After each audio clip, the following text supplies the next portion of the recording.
Welcome to our daily briefing on the status of coronavirus in the country. On the day we announced to the country the confirmation of the first coronavirus case in Kenya, we implored the country to shift gears with regard to our lifestyles and behavior. At the risk of sounding like a broken record, we have repeated these measures every single day and asked you to embrace them for our collective good.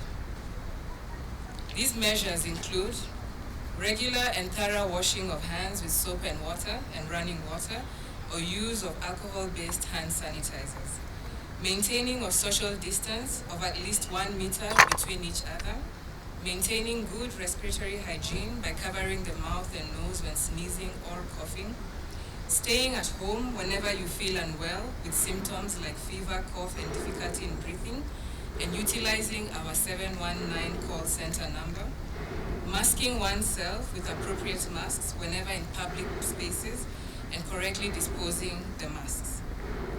Together with our constant messaging and regular briefings, we have rolled out a broad range of initiatives to stem the spread of the virus.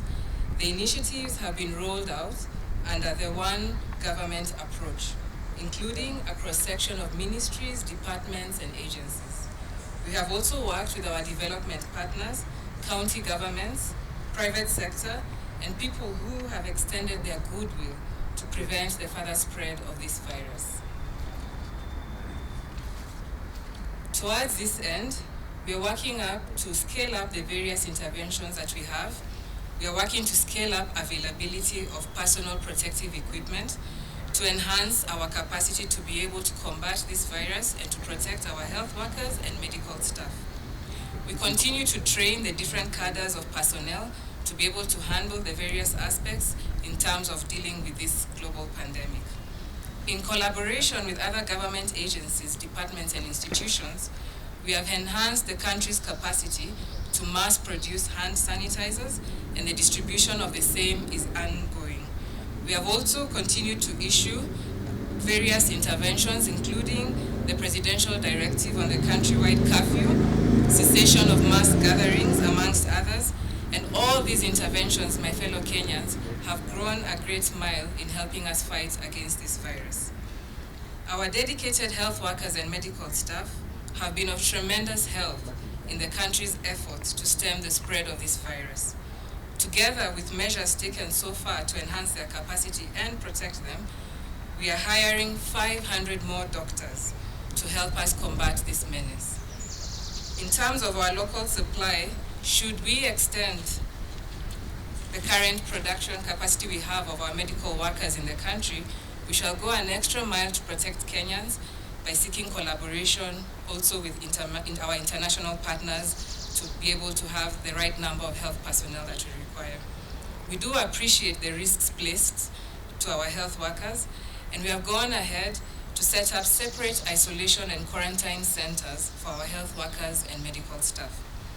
I would like to thank Kenyans who have taken it in their stride to supplement the government's efforts. From the media, yourselves who are here today, who have continued to disseminate information to our people, to the various volunteers who have taken their time to sensitize the public on how to keep safe during this period, to our innovators and our entrepreneurs who are pulling all stops to design appropriate masks, to put in place hand washing facilities, and to be able to use their various platforms in disseminating anti-coronavirus mitigation messages. We really do appreciate all of you, and we thank you.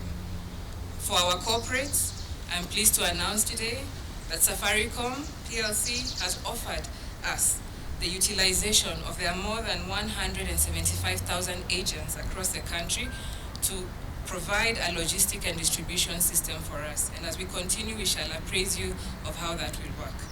I'm also pleased to announce that Kenya Prisons has agreed to engage and to help us in supplying and in making additional face masks. I would like to encourage institutions and corporations in Kenya to continue lending a helping hand as we fight this epic fight. In this same vein, I'd like to make a special plea for those who are in possession of oxygen cylinders that are not in use. Kindly avail these cylinders to us. We do require these cylinders as they aid in boosting our capacity to be able to be serving our patients, and especially our critical care patients who may require oxygen supplementation. Ladies and gentlemen, this disease has shown itself to be blind to our creed, our status, our color, our age, and I dare say even our height. And it is for this reason we are calling for one-for-all approach as we try to protect ourselves and our country. More than ever before, we need to drop all our titles, our beliefs, our status, our age, and recognize that we need to fight this menace together. We do need to remember, fellow Kenyans, that this is a public health issue that we are dealing with. And therefore, in this regard, all private testing facilities, as a matter of law, and invoking the Public Health Act, are required to share their results with the Ministry of Health for the purposes of monitoring this situation and ensuring that the proper notification is done in accordance with international health regulations. In addition to the previous measures that we've taken in place, we are adding on a new measure today. Starting today, all salon and barbershop operators must wear face masks while attending to their clients.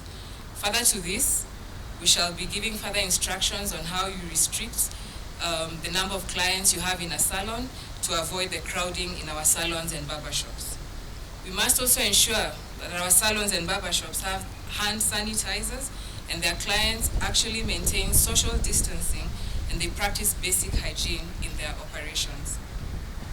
Fellow Kenyans, in the last 24 hours, we have tested a total of 305 samples, out of which 7 people have tested positive for the coronavirus disease. All the 7 are Kenyans. 4 of them have a travel history, 1 from Congo, 1 from the UK, and 2 from the USA. In terms of distribution per their counties, we have 5 of these cases having been tested in Nairobi, 1 in Mombasa, and 1 in Uasin Gishu. 2 of the cases emanated from our mandatory quarantine facilities, while 5 were picked up by our surveillance teams. This now brings the total number of those who have tested positive for the disease in the country to 179.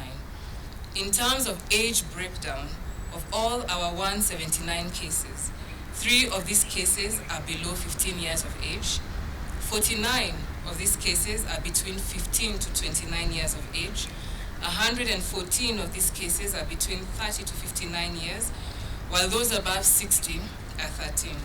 And fellow Kenyans, if you allow me to really emphasize on this, when we look at our age distribution, this coronavirus disease is actually affecting the more productive members of our society. You can see, like I've said, only 13 are above 60, and therefore a large majority of the population falls below this, meaning we do need to take charge, we do need to observe the various interventions that we've put in place. The 7 people have already been moved to isolation in various health facilities, and contact tracing is ongoing. In terms of gender, 4 of the new cases are female, while 3 are male. With regard to contact tracing, a total of 2,004 persons have been monitored. Out of this, 1,426 have been discharged. 578 are currently on follow-up. To date, we've managed to test 5,278 samples from individuals. Now, in terms of severity, fellow Kenyans, when we break down our 179 cases, one of these cases is under critical care as we speak, and the rest, 178, have moderate to mild disease. However, we do have one piece of good news. One of the patients who was in critical care in one of the private facilities in the country has been discharged to the general ward today.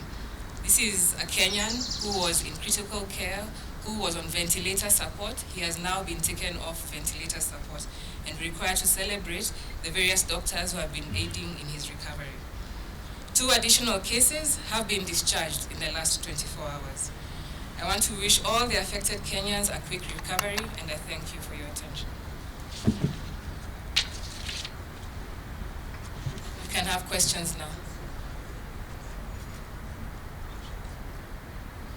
We're only going to have 4 questions. 1 p.m. So, start first.